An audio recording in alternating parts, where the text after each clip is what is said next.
Naaalarma na ang Department of Defense sa patuloy na pagtatayo ng bansang China ng mga struktura sa ilang isla na kabilang sa mga pinag-aagawang teritoryo sa West Philippine Sea. Tulad na lang sa Burgos Reef kung saan may pantalan at airstrip na. Kung pagbabasihan daw ang Declaration on the Code of Conduct ng ASEAN, sabi ng DND, dapat gibain na ang mga struktura sa lugar. May news to go si Ian Cruz.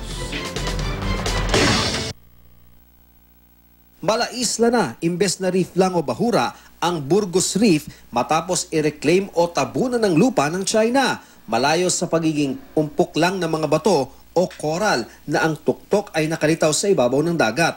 At sa hanggang 4 na palapag na istrukturang ito na kasing laki ng isa sa pinakamalaking mall sa mundo. Mahirap nang akalaing bahagi pa ito ng Spratlys Island sa West Philippine Sea.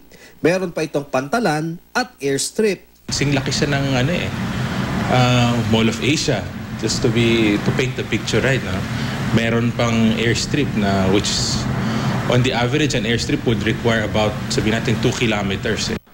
Ikinaalarma na ng Defense Department ang mga istruktura. Bukod sa pangmatagalan na ito sa itsura pa lang, malamang makaapekto ito sa kalayaan sa paglalayag at paglipad ng mga eroplano sa lugar. Anong klaseng defense equipment ang pwede nila ilagay sa ganong kalaki? You can just imagine, no? And how dangerous this can be. Kaya kung ang Pilipinas ang masusunod, dapat raw gibain ang mga istruktura alinsunod sa Declaration of Code of Conduct sa lugar. Sa kabila ng mga nakitang reclamation sites at malalaking gusali ng China sa West Philippine Sea, wala raw magagawa ang Pilipinas kundi idulog ang lahat ng ito sa United Nations upang maresolba ng mapayapa ang nasabing issue. Kaya bukod sa Burgos o Gaven Reef, mayroon na ring reclamation sa Quarteron at Fiery Reef na kumpleto na.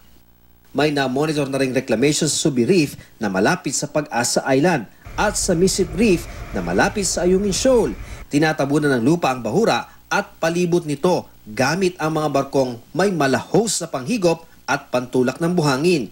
Apektado na tuloy ang ating yamang dagat kabilang ang huli ng mga mangingisda. Asa ipinakikitang kakayahan ng China na makapag-reclaim ng lupa, hindi raw katakataka kung kaya rin itong okupahan ang kabilang bahagi ng bansa. With that capability, everyone should be worried where this particular capability will be used. It can be used east of the Philippines, sa Pacific area, or wherever they want. Ian Cruz, GMA News.